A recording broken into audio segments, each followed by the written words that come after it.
Mr. IGP, is there a ban on false prophecies?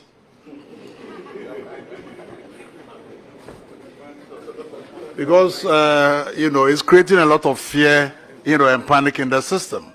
So I want to know whether there's a law or, whatever the police is doing to at least, minimize the prophecies, from... A lot of them are false, especially, Okay. Honorable Chair, it's a very difficult question for me. But as a Christian and somebody who also believes in prophecies, and by extension, I'm a prophet in my own right, because as a son of God, God will always have the opportunity to have engagement with you and tell you things in the future, if only you are ready to listen. But all the issues that we have been putting across as an institution is to prove to everybody that we are not against prophecies.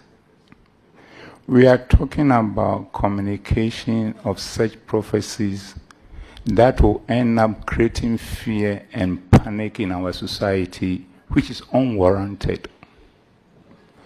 Honorable Chair, it's a simple matter. And it's a very simple matter. And truly is a very simple matter.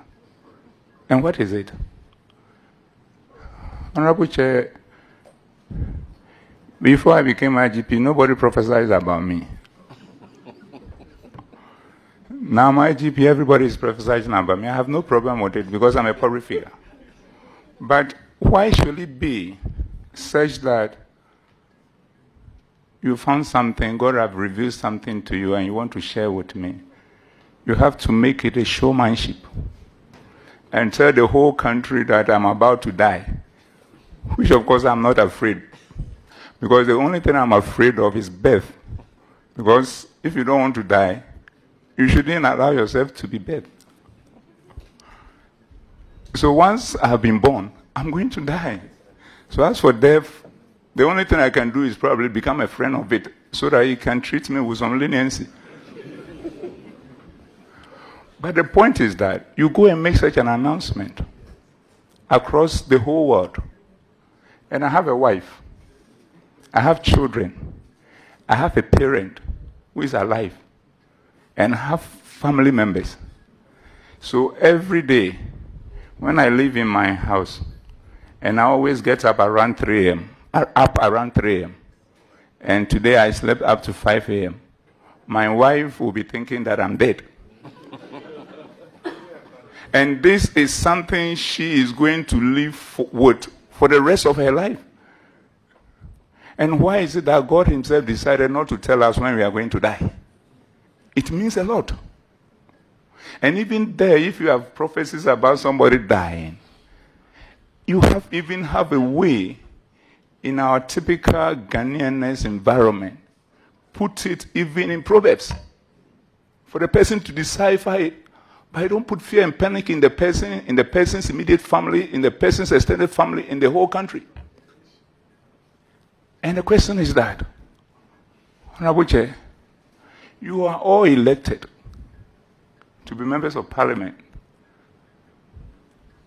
by our votes. And therefore, you have been empowered by the Constitution and other laws to make certain proclamations, which is acceptable. But those who are prophets, who elected them over my life? Who elected them over my life? To just get out there and make pronouncement about me where I'm not a member of your family, I'm not your church member, and probably the person might not be even believing in God. And how can a family meet and that family is not thinking about its members, but is thinking about outside people who are not related to the family, and be able to get revelation about those people and share it out there to cause fear and panic? And the point, another point, all this matter, we have decided not to talk about it. We are deep-seated Christians that we don't joke with godliness. But we also will not allow anybody to use God to create a mess and confusion, because God is not a God of confusion and God is not a God of disorderliness.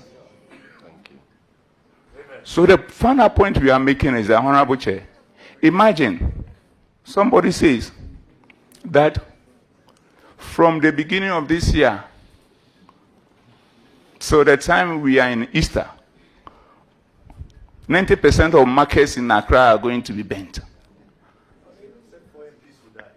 And you say it's a prophecy. Nobody has appointed you to go and make that communication. Imagine how many people will be going to the market every day thinking that they will don't come back. Imagine they come to say that you travel from Accra to Kumasi and the first half of the year, there will be 1,000 accidents and almost about 1,000 people will die. Imagine what will happen. So the only point we are saying is that we don't know what language God speaks and who interprets it for who. But the point is that if God speaks to you, and then you go out there, ask the same God to give you guidance as to how it should be communicated, that will not affect the life of individuals in a manner that will put them in fear, put their immediate family in fear, the extended family in fear, the country in fear. Why is at the same time making sure that when it all settles, you ask yourself, the same God can give direction on the same matter differently. So all what we are saying is this: we are not against prophecies. Go ahead, prophesy, but when God speaks to you, carry it in a manner that will ensure the sanctity of our nation called Ghana. And that is simplicity.